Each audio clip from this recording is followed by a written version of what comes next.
Aconteció después de la muerte de Moisés, siervo de Jehová, que Jehová habló a Josué, hijo de Nun, servidor de Moisés, diciendo: Mi siervo Moisés ha muerto ahora, pues levántate y pasa este Jordán, tú y todo este pueblo, a la tierra que yo les doy a los hijos de Israel.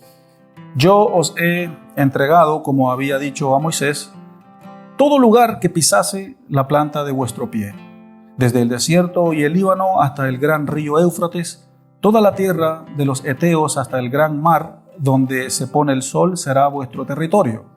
Nadie te podrá hacer frente en todos los días de tu vida. Como estuve con Moisés, estaré contigo, no te dejaré, ni te desampararé. Esfuérzate y sé valiente, porque tú repartirás a este pueblo por heredad la tierra de la cual juré a sus padres que la daría a ellos.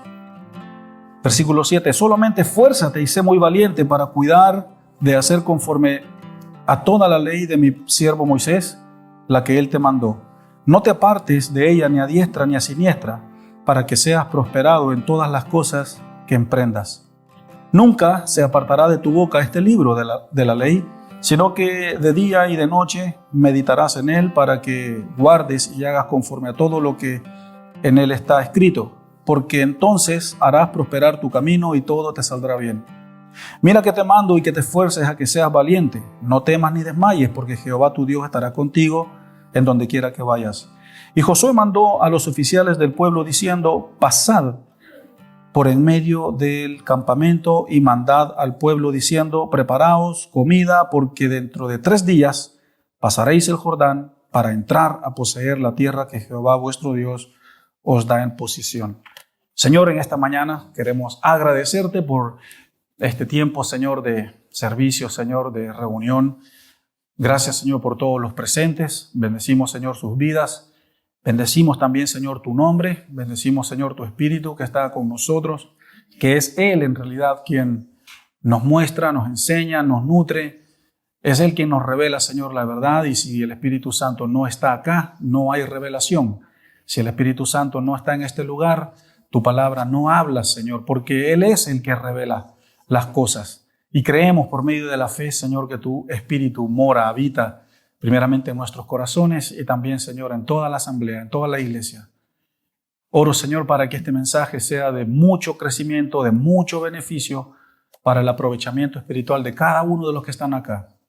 Porque vamos, Señor, por el camino de madurar y crecer en la fe.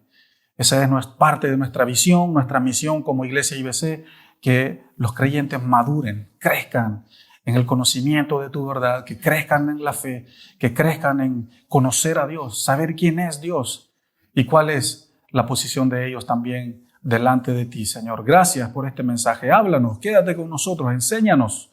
En el nombre de Jesús. Amén. Repaso. Domingo pasado hablamos acerca de la ley, el domingo antepasado hablamos acerca del Éxodo, el domingo antepasado hablamos acerca de la promesa que Dios le hizo a Abraham, el domingo antes de eso hablamos acerca de la caída y así. Y estamos, ¿no es cierto?, en estos 5 mensajes que hemos hablado, básicamente todo lo que habla Génesis, Éxodo, Levítico, Números y Deuteronomio, los primeros 5 libros de la ley, ¿no es cierto?, que nos hablan acerca de cómo Dios forma, ¿no es cierto?, a Israel, cómo Dios forma a un pueblo, a una nación. Ya hemos hablado bastante acerca de eso. Vamos a partir desde el Éxodo. Estaban siendo oprimidos todos, ¿no es cierto?, y clamaron a Dios para que salieran de Egipto. Dios los saca, Dios escoge a Moisés. Moisés va, confronta al faraón y le dice que deje ir a su pueblo. El faraón se opone, envía las plagas, hasta que la última plaga, ¿no es cierto?, o lo último que Dios envía es el ángel de la muerte matando a los primogénitos, como en señal de venganza también, porque antes de que eso sucediese, los egipcios habían levantado un decreto que todos los primogénitos de los hijos de Israel también tenían que morir. Entonces es como una venganza, como una paga, ¿no es cierto?, de parte de Dios. Y cuando el faraón ve, ¿no es cierto?, entra a su pieza y ve que su hijo está muerto, su hijo primogénito, fue muy doloroso para él, porque en primer lugar, él era el que iba a sucederlo, ¿no es cierto? Él iba a heredar ese trono, ¿no es cierto?, faraónico después de que él muriera, y era muy difícil. Y si era el único hijo, peor todavía. Entonces él se enoja, Israel sale, ¿no es cierto?, de Egipto, salieron con muchas ganancias, con oro, con plata, con muchas cosas. Dios nos los mandó, ¿no es cierto?, pobres al desierto, y llegan al Mar Rojo. Moisés abre, ¿no es cierto?, el mar con la vara que Dios le había dado, el poder de Dios manifestado en esa vara. Después ellos están en el desierto, y ahí en el desierto Dios les da la ley, esa ley que constituye, que ordena, ¿no es cierto?, a un país, a una nación. Dios hace un pacto con ellos y les dice que van a ser su tesoro. El pueblo, ¿no es cierto?, se le da también muchas órdenes en cuanto al sistema sacrificial, en cuanto a otras cosas para que fuese más ordenado. Pero en ese tiempo del desierto pasaron 40 años aproximadamente, lo que debió haber sido solo 52 días.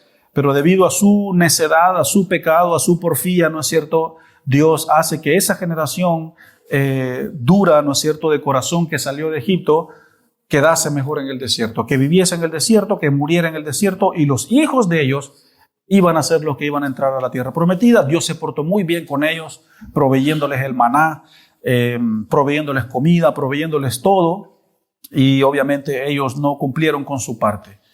El punto es que Moisés, ¿no es cierto?, lidera a todo este pueblo por 40 años en el desierto, hasta que llega el punto en el que Moisés ya está viejito, él muere, y se levanta un sucesor, ¿no es cierto?, de Moisés, llamado Josué, un gran general de batalla, un gran hombre de guerra, y eso es lo que acabamos de leer a continuación.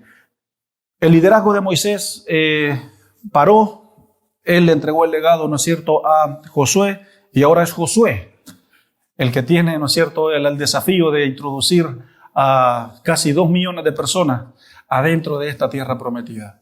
Y Dios le dice a Josué: Josué, solo tienes que esforzarte y ser valiente, solo tienes que confiar en mí. Yo ya los entregué, yo ya hice mi obra, yo ya les abrí el camino. Solo cree en mí, descansa en mí, obedece, no te acobardes, sé valiente y vamos a conquistar. Josué se llenó de ánimo, ¿no es cierto?, y habla con todos sus generales. Los generales hablan con todo el pueblo. Ellos estaban a la orilla del río Jordán, y les dice: en 3 días pasamos el Jordán. En 3 días lo pasamos. Y ellos pasan, ¿no es cierto?, el Jordán, avanzan, ¿no es cierto?, hacia conquistar la tierra prometida. La primera ciudad que ellos conquistaron fue la ciudad de Jericó, porque iban por ciudades. La primera ciudad que iban a conquistar era esa, o que conquistaron era la ciudad de Jericó. Y vaya manera de conquistar, vaya manera de derribar, ¿no es cierto?, a esa ciudad. No tienen que hacer nada, solo tienen que marchar alrededor de la ciudad, denle 7 vueltas y al final, ¿no es cierto?, griten. Y así fue. Ese era un ejemplo cómo Dios, desde que los sacó de Egipto, fue delante de ellos abriendo el mar, proveyendo el maná, proveyendo todo lo que necesitaban, dándole la victoria también en contra de los enemigos, pasándolos por el Jordán. Llegaron, ¿no es cierto?, allá a la tierra prometida, y así era como ellos iban a conquistar, confiando en Dios. Porque Dios les estaba enseñando a su pueblo que no se pelea con las manos, que no se pelea con las espadas, que sí, en algún momento lo iban a hacer, pero se pelea con la fe, que se pelea con creer en Dios, que se pelea con confiar en Dios, que se pelea con descansar en Dios, que a veces se pelea con quedarse quieto delante de Dios, que a veces, ¿no es cierto?, nuestra gran batalla está en quedarnos quietos y ver cómo Dios pelea, porque Dios lo había hecho. Y todos los muros se derriban, y fue una gran hazaña, y todos los pueblos que vivían en Canaán estaban así. Se oye de un pueblo, un tal pueblo de Dios que viene subiendo, y su Dios pelea por ellos. Y todos tenían miedo, todos se estaban preparando, porque el gran Israel iba avanzando y conquistando. Esto se llama un panorama bíblico, porque bueno, para enseñar la Biblia, ¿no es cierto?, versículo por versículo, desde el Génesis hasta el Apocalipsis, ¿sabían ustedes que necesitaríamos más o menos unos entre 90 y 100 años para enseñar toda la Biblia? Y en 3 meses vamos a dar este panorama, porque no tenemos el tiempo, ¿ya? Entonces, ¿qué significa esto? La tierra prometida. Dios les dio una tierra prometida. No más orfandad en mi pueblo. Desde que yo lo saqué, desde que yo le di una promesa a Abraham, Dios había ido arreglando el camino, preparando el camino, y le juró y le prometió que le iba a dar una tierra, y ahora están en esa tierra. Pero tenían que pelear por ella. Tenían que pelear por ella, tenían que salir y conquistarla. Y Dios le da 3 imperativos a Josué. Primero, prepárate para conquistar. Josué, prepárate para conquistar. Y prepara al pueblo también. Segundo, levántate y pelea. Y tres, cruza el Jordán. Una vez que crucen el Jordán, déjenmelo a mí. Pero no fue así. No fue así. A medida que ellos iban avanzando, tenemos, ¿no es cierto?, el pecado de un hombre, ¿no es cierto?, que se llama Acán.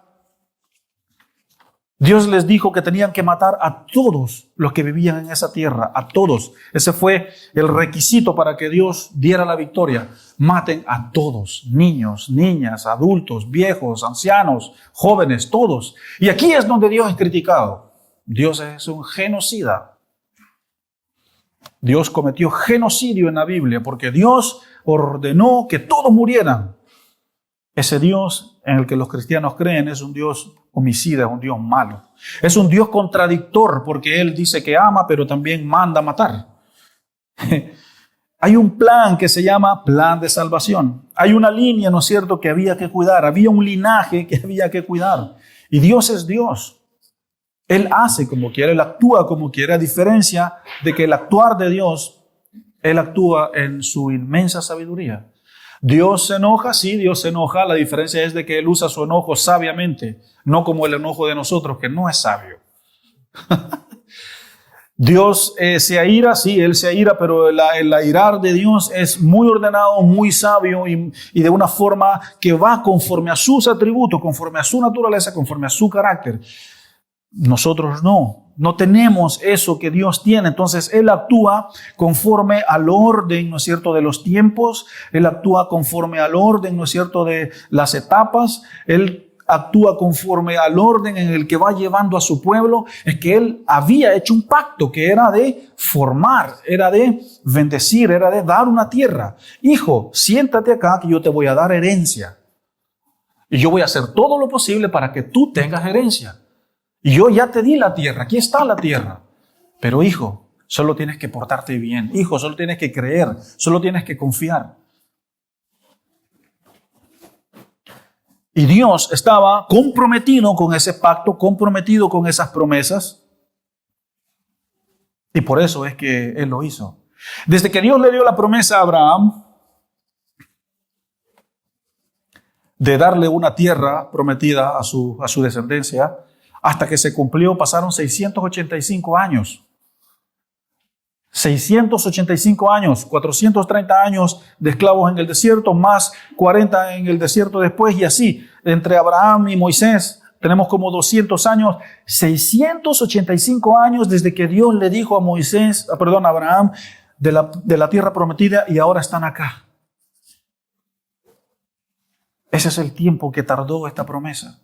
No es de que si Dios me ha mostrado algo, se va a cumplir mañana, o yo quiero que se cumpla ya hoy en la tarde que llegue, hoy en la tarde que se haga, mañana que se cumpla. Bueno, hay cosas que el Señor ha hablado a nuestras vidas, quizás promesas que el Señor te ha entregado a ti, que van a tomar tiempo, mucho tiempo. Como por ejemplo, cuando Dios llama y da esa herencia, da esa promesa, toma tiempo, no está en nuestro tiempo. Pero Israel estaba allí, conquistando. Y Dios les dijo, no toquen nada, no agarren nada, solo obedezcan, maten, peleen y yo daré la victoria. Y vemos, ¿no es cierto?, a este hombre que derrotaron a este pueblo y vio allí unos ídolos, unas cosas de oro y se las llevó y las metió bajo su manto y todo.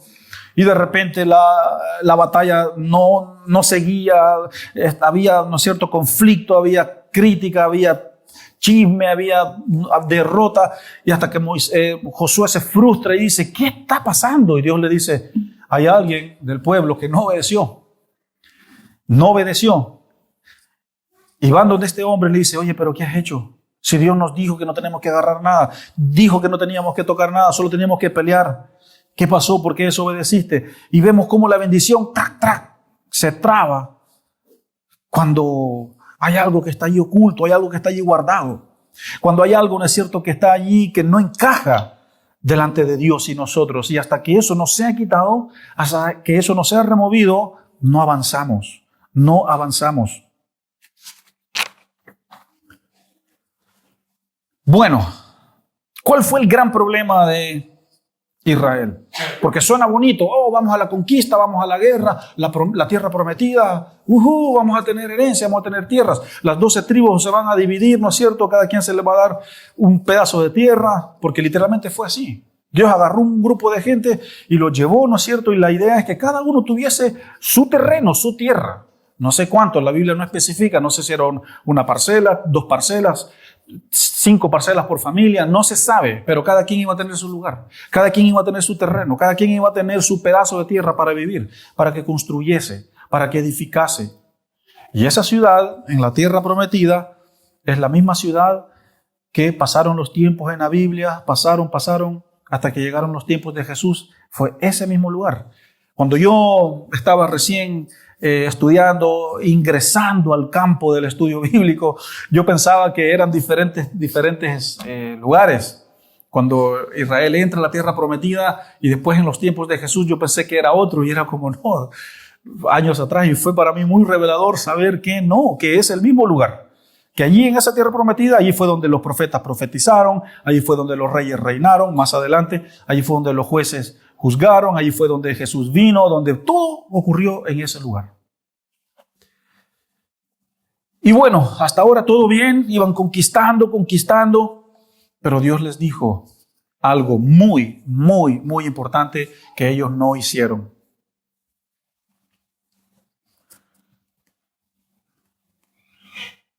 Y fue algo que está escrito en Deuteronomio capítulo 20, versículo 16 al 18. Por favor, vaya y lo leamos juntos. Deuteronomio 20, 16 al 18. Deuteronomio 20, 16 al 18. Lo voy a repetir. Deuteronomio capítulo 20, versículo 16 al 18.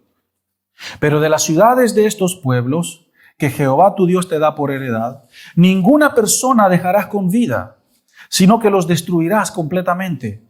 Al Eteo, al Amorreo, al Cananeo, al Fereceo, al Jebeo y al Jebuseo, como Jehová tu Dios te ha mandado, para que no os enseñen a hacer según todas sus abominaciones que ellos han hecho para sus dioses, y pequéis contra Jehová vuestro Dios.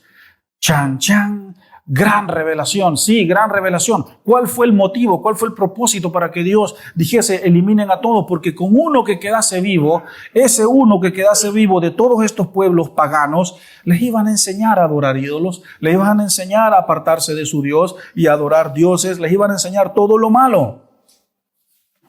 Con todo respeto y con toda reverencia, ¿no es cierto?, a la enfermedad y a aquellos que están enfermos con esta enfermedad muy terminable. Pero era como un cáncer. Uno que quedara vivo, una célula que quedase viva, iba a afectar a todo un pueblo. Y por eso Dios dice, eliminen a todos, sáquenlos a todos, porque si dejan un grupito vivo, ese grupito los va a contaminar. Porque Dios sabía que Israel era débil. Y la historia de Israel es nuestra historia. Ya lo dije como 1000 veces, pero lo voy a seguir diciendo. La historia de Israel en la Biblia, desde el Génesis hasta Malaquías, es nuestra historia, es mi historia. ¿Por qué es mi historia? Porque me describe a mí. Porque Israel, nosotros vemos, qué desobedientes, qué pecadores, pero nos describe a nosotros. Por eso la historia de Israel es mi historia, por eso Dios usa la historia de Israel en la Biblia para hablarle a la humanidad, para hablarle a su iglesia, que somos su pueblo ahora. Por eso es importante, o era importante, de que sacaran a todos para que la tierra quedase limpia. Pero los israelitas no prestaron atención a las advertencias de Dios. Después de la muerte de Josué, cuando Josué muere, porque Josué heredó el liderazgo, ¿no es cierto?, de Moisés. Josué estuvo como 30 años aproximadamente con ellos, porque fueron como 30 años de conquistas. Y cuando él muere, está en la cama y dice, gente, esta es mi última petición. Estoy hablando de Josué. Esta es mi última petición. Mandó a llamar a todos los ancianos de la iglesia, del pueblo. Gente, por favor, Dios nos dijo que elimináramos a todos los que estaban aquí. No se ha hecho esa pega. Ya pasaron casi 30 años desde que cruzamos aquel Jordán. No los hemos eliminado. Mátenlos, sáquenlos, porque años después eso nos va a traer serias consecuencias. Y exactamente así fue. Josué murió, pasó, ¿no es cierto?, la era de las conquistas y viene la era probablemente más perversa y más mala de Israel en su tiempo, la famosa era de los jueces. Un periodo de 340 años más o menos. No, 360 años. Todo el libro de Jueces, hay un libro en la Biblia que se llama Jueces, después de que terminan los primeros 5 libros de la Biblia, Génesis, Éxodo, Levítico, Deuteronomio y Números de Deuteronomio, viene Josué, las conquistas, después de las conquistas viene el libro de Jueces. La estrategia de Dios para levantar jueces fue para que estos jueces gobernaran, lideraran a Israel. Fueron 13, Sansón, Gedeón, Barak, Jefté, Otoniel, Ahod, Samgar, Débora, Tola, Jair, Ibsán, Etón, Abdón. Estos fueron los 13 jueces que Dios levantó, ¿no es cierto?, durante 360 años para ayudar al pueblo, para que los llevaran a la guerra, para que los gobernaran, para que los juzgaran, eran como especie de presidentes. Los más conocidos son Sansón, Gedeón, Barak y Jefté, y quizás por ahí Otoniel. Son como los más conocidos. ¿Cuántos conocen la historia de Sansón? Todos, ¿cierto? La historia de Gedeón, todos también. La historia de Barak, quizás algunos. La historia de Jefté, por el amor a Dios. Dice, yo voy a ir a la guerra, y si Dios no nos da la victoria, o si Dios nos da la victoria, y cuando volvamos de la guerra, la primera persona que salga a recibirme de la guerra, yo la voy a sacrificar para Dios. ¿Qué? Y así fueron, y cuando venía, ¿quién lo salió a encontrar? Su propia hija. Dios se ofendió tanto con Jefté, y dijo, ¿quién te pidió ese voto necio? ¿Quién te dijo que hicieras? Yo no te pedí, yo no pido hijos, yo no pido sacrificios, yo no soy Moloch, yo no soy Quemos, yo no soy Baal, si yo pido hijos, quiero que sus hijos me conozcan. Eso sí quiero yo, dice Dios. Pero no sacrificios de hijos, no. Pero ¿de quién había aprendido Jefté a sacrificar hijos? A hacer votos así, de los cananeos, de los jefeos, y de todo lo feo. Esas eran las mañas que habían aprendido, esas eran las costumbres. Acompáñenme por favor a Jueces capítulo 2. Jueces capítulo 2, versículo 1 al 3. Yo os saqué de Egipto, dice Dios, y os introduje en la tierra de la cual había jurado a vuestros padres, diciendo, no invalidaré jamás mi pacto con vosotros, con tal de que vosotros no hagáis pacto con los moradores de esta tierra, cuyos altares habéis de derribar. Mas vosotros no habéis atendido a mi voz, porque habéis hecho esto, dice Dios. ¿Por qué habéis hecho esto? Por tanto, yo también digo, no los echaré de delante de vosotros, sino que serán azotes para vuestros costados y dioses os serán de tropezadero. ¿Qué fue lo que Dios dijo? ¿Saben qué? Yo ya se los dije, ya se los advertí. ¿No quisieron echar fuera a estos dioses? Bien. That's okay, dice Dios en inglés. Está bien. No problem, está bien. Pero quiero que sepan que estos dioses les van a hacer azotes para vuestros costados. Estos dioses van a ser piedras de tropiezo para ustedes. Ojo con eso. Y ustedes van a enfrentar eso. No yo, dice Dios. ¿Por qué no los echaron para afuera? ¿Qué nos enseña Dios con esto? Dios no nos está diciendo acá que su pueblo, la iglesia, ¿no es cierto?, tiene que ser, no podemos hablarle a los que no son cristianos. No, yo no me mezclo con los impuros. Yo no me mezclo con los... No, Dios no está diciendo eso, porque la iglesia tiene la labor de hacer famoso el nombre de Jesús, de extender el reino de Dios, de evangelizar, de hablar. Y si yo tengo amigos en mi trabajo, en la universidad, o en el colegio, o en mis vecinos, o en mi círculo social, o yo no sé dónde, usted lleve esto a su contexto, pero si usted tiene amigos que no conocen al Señor, la idea es que no seas tú influenciado por ellos, sino que tú influencias a ellos de cierta forma. Pero Israel no tenía esta capacidad. Y si usted no tiene esta capacidad, quizás a lo mejor de influenciar a ciertas personas, mejor dé un paso a un lado. Deje allí, mejor ore por esas personas que vengan al conocimiento de Dios. Jueces capítulo 3, versículos 5 al 6. Así los hijos de Israel habitaban entre los cananeos, heteos, amorreos, fereceos, heveos, jebuseos, y tomaron de sus hijas por mujeres y dieron sus hijas a los hijos de ellos y sirvieron a sus dioses. Lo voy a volver a leer. Así los hijos de Israel habitaron entre los cananeos, heteos, amorreos, fereceos, heveos, jebuseos, y tomaron de sus hijas por mujeres y dieron sus hijas a los hijos de ellos y sirvieron a sus dioses. Bueno, bienvenidos al libro de Jueces. ¿Ya? El libro de Jueces nos habla de una acefalia de poder, de una falta de poder, de una falta de liderazgo. 13 jueces. Envió a Sansón, empezó bien, hasta que reveló su secreto. ¿Ya? Envió a Jefté, empezó bien, hasta que empezó a hacer votos necios. Mandó a Gedeón, y así. ¿Cuál es el gran propósito de todo esto? La necesidad de un redentor. La necesidad de un Salvador. Que desde Moisés hasta Abraham hay 1521 años, y durante 1521 años nosotros podemos ver en todo el Antiguo Testamento que Israel necesitaba un Salvador. Que nada de lo que Dios mandó funcionó, pero ojo con eso, no es que el plan de Dios haya fallado.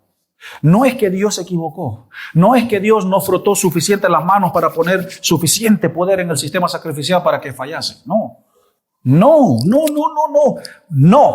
fue así, no es así. No es que la ley falló, no es que el sistema sacrificial falló, no es que los sacerdotes fallaron, no es que los profetas fallaron, no es que los reyes fallaron, no es que los jueces fallaron. No fue eso. ¿Y qué fue entonces? Dios hizo un pacto. Y el que falló o el que fallaba era el hombre. Y Dios permaneció fiel.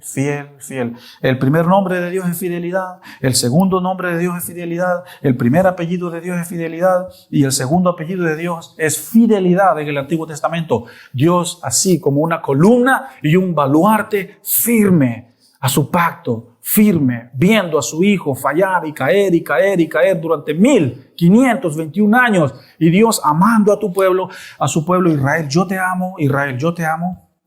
Israel, ¿y cómo te voy a dejar? ¿Y cómo te voy a abandonar? ¿Y cómo esto? ¿Y cómo lo otro? Israel. Dios llamó a hombres para que hasta se casasen, ¿no es cierto? Vamos a ver eso más adelante. El pobre profeta Oseas casándose con una mujer que es prostituta, para dramatizar la fidelidad de un Dios casándose con un pueblo prostituto, que se prostituye, que no obedece. No me puedo imaginar a Oseas diciendo, Señor, pero ¿what? Hágalo.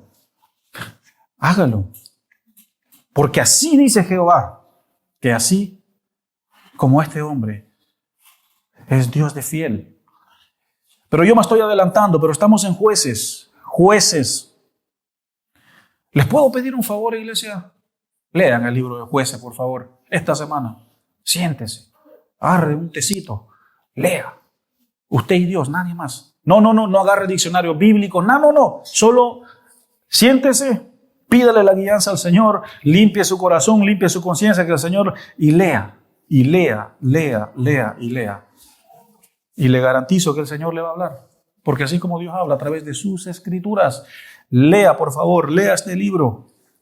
Es como que vamos a tener un espejo enfrente de nosotros.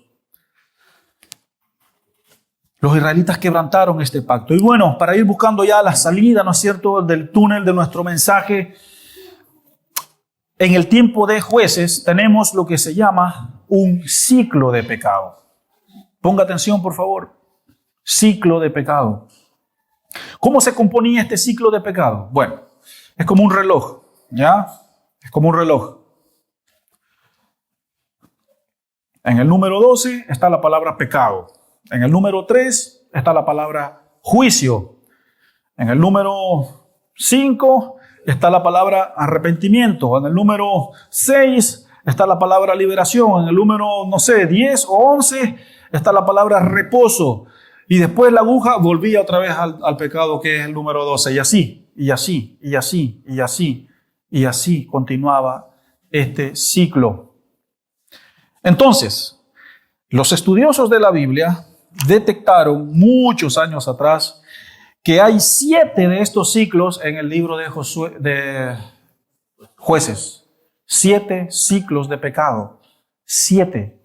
Cada ciclo, divida 363 años entre 7. Y ahí le va a dar cuántos años duró cada ciclo. ¿Se entiende? El libro de Jueces tiene 7 ciclos de pecado que estaba compuesto por pecado, juicio, arrepentimiento, liberación, reposo.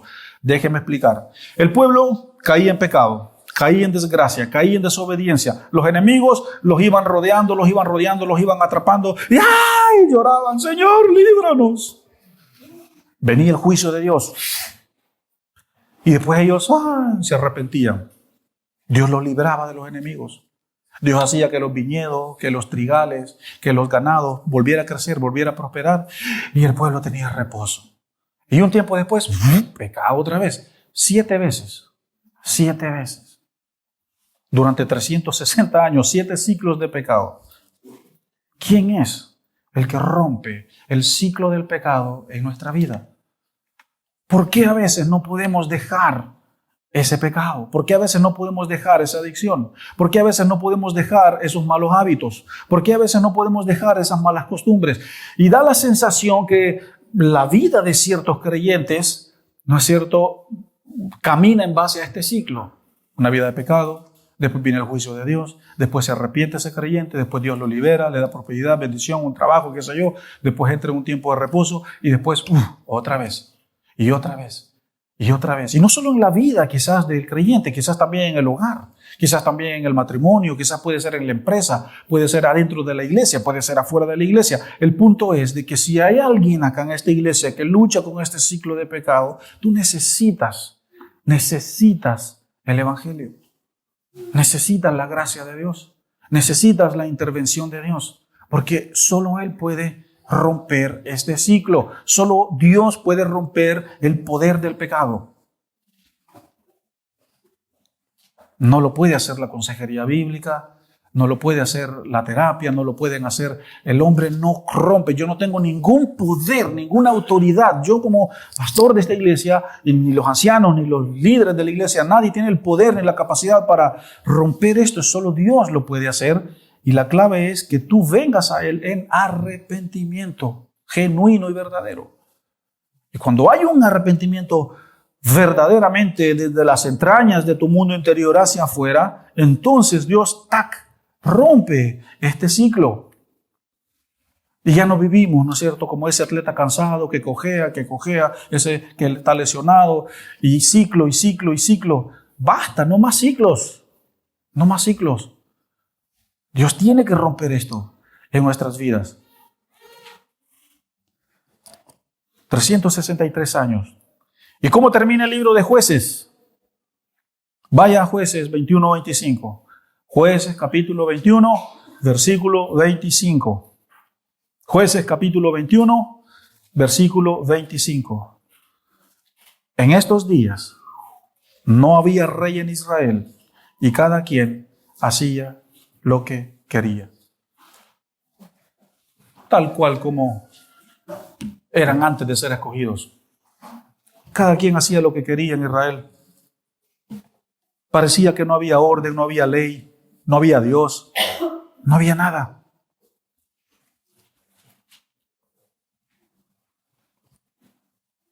Bueno, este periodo de 363 años de los jueces muestra la misericordia y la fidelidad de Dios en contraste al pecado e infidelidad de Israel. Este tiempo de los jueces muestra a un Dios fiel y a un Israel infiel. ¿Y por qué esto? Porque nos describe a nosotros, que nosotros, no estoy diciendo que quizás, o que aquí hay, ¿no es cierto?, personas que viven en este ciclo. Bueno, tú sabrás, pero el punto es que nosotros necesitamos delante de Dios, necesitamos saber quiénes somos. que yo soy un pecador redimido y que sigo siendo imperfecto y que me sigo equivocando y de que no estoy libre, ni tampoco tú estás libre del pecado. No digo que vivas en pecado, que no estás libre, me refiero es al hecho de que vivimos, ¿no es cierto?, en un mundo contaminado y pecaminoso. Vivimos también adentro de un cuerpo, ¿no es cierto?, carnal, que su naturaleza también es hacer lo malo. Entonces no estamos libres y por eso necesitamos constantemente, no venir a la iglesia. Cualquiera puede venir a la iglesia, cualquiera viene a la iglesia, pero necesitamos tener un compromiso, un pacto, una relación única, personal con Dios. Necesitamos nacer de nuevo, necesitamos nacer en nueva naturaleza, en nueva mente, en nuevo corazón, en nuevo espíritu. Necesitamos la gracia de Dios para que este ciclo del pecado se rompa.